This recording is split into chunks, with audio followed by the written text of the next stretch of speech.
राधे राधे दोस्तों, ये कहानी है एक चोर और संत की। तो चलिए शुरू करते हैं। किसी नगर में एक बूढ़ा चोर रहता था। 16 वर्षीय उसका एक लड़का भी था।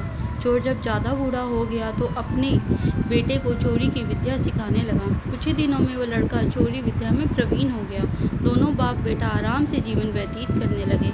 एक दिन चोर ने अपने बेटे से कहा, देखो बेटा, साधु संतों की बात कभी मत सुनना।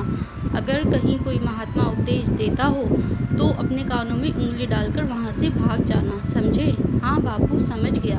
एक दिन लड़के ने सोचा, क्यों ना आज राजा के घर पर ही हाथ साफ कर दूँ। ऐसा सोचकर उधर ही चल पड़ा। थोड़ी दूर जाने के बाद उसने देखा कि रास्ते में बगल में कुछ लोग एकत्र होकर खड़े हैं। उसने पूछा एक आते हुए व्यक्ति से, उस स्थान पर इतने लोग क्यों एकत्र हुए हैं? उस आदमी ने उत्तर दिया, वहाँ एक महात्मा उपदेश दे रहे हैं। यह सुनकर उसका माथा ठनका। इसका उपदेश नहीं सुनूंगा। ऐसा सोचकर अपने कानों में उंगली डालकर वह वहाँ से भाग निकला। जैसे ही वह भीड़ के निकट पहुंचा, एक पत्थर से ठोकर लगी और वह गिर गया।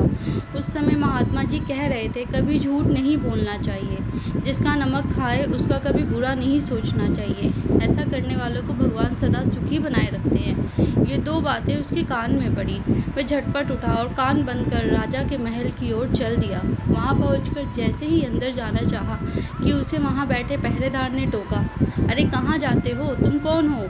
उसे महात्मा का उपदेश याद आया, झूठ नहीं बोलना चाहिए।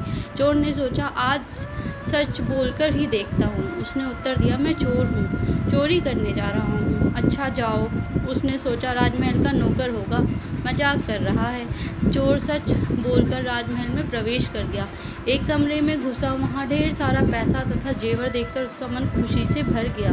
एक थैले में सब धन भर लिया और दूसरे कमरे में घुसा, वहाँ रसोई घर था। अनेक प्रकार का भोजन वहाँ रखा हुआ था।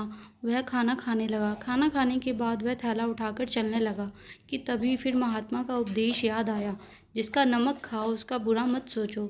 उसने अपने मन में कहा, खाना खाया, उसमें नमक भी था, इसका बुरा नहीं सोचना चाहिए। इतना कहकर थैला वहीं रखकर वह वापस चल पड़ा। पहरेदार ने फिर पूछा, क्या हुआ, चोरी क्यों नहीं की? देखिए, जिसका नमक खाया है उसका बुरा नहीं सोचना चाहिए। मैंने राजा का नमक खाया है, इसलिए चोरी का माल नहीं लाया। वहीं रसोई घर में चोर आया। इतना कहकर वह वहाँ से चल पड़ा। मैंने राजा का नमक खाया है, इसलिए चोरी का माल नहीं लाया। वहीं रसोई घर में छोड़ कर आया। इतना कहकर वह वहाँ से चल पड़ा। उधर रसोइया ने शोर मचाया, पकड़ो पकड़ो, चोर भागा जा रहा है। पहरेदार ने चोर को पकड़कर दरबार में उपस्थित किया। राजा के पूछने पर उसने बताया कि एक महात्मा के द्वारा दिए गए उपदेश के मुताबिक मैंने पहरेदार के पूछे जाने पर अपने को चोर बताया, क्योंकि मैं चोरी करने आया था। आपका धन चुराया, लेकिन आपका खाना भी खाया जिसमें नमक मिला था, इसलिए आपके प्रति बुरा व्यवहार नहीं किया और धन छोड़कर भागा। उसके उत्तर पर राजा बहुत खुश हुआ और उसे अपने दरबार में नौकरी दे दी। वह 2-4 दिन घर नहीं गया तो उसके बाप को चिंता हुई